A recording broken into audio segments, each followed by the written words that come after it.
అదో వాన పడుతుంది కదా, ఏడ పడుతుందన్నా వాన పడుతుంది నిన్న మనక. ఇదో మా పాప చూడు వర్షం పడుతుందని చూపిస్తుంది.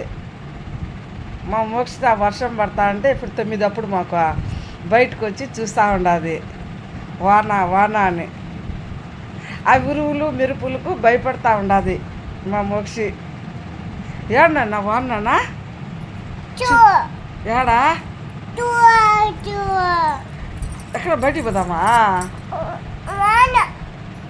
వాన వద్దు నైనా మనక, వాళ్ళలో తడిచే జ్వరం వస్తుంది నైనా. అబ్బో వస్తుంది చూడు, అబ్బో జ్వరం వస్తుంది వానలో తడిస్తే, తడచకూడదు. అమ్మను పిలుచు, సప్న రాను. మమ్మీ వాన మమ్మీ, నేను రాను మమ్మీ, వర్షం పడుతుంది చూడు మమ్మీ, బయట తడిచిపోతావు. ఎంత గట్టిగా పడుతుంది చూడ వర్షం మనక. అమ్మో పెద్ద వాన పడుతుంది నేను మనక. మీ అత్తల ఊర్లో వర్షం పడలేదంట చూడు అత్త.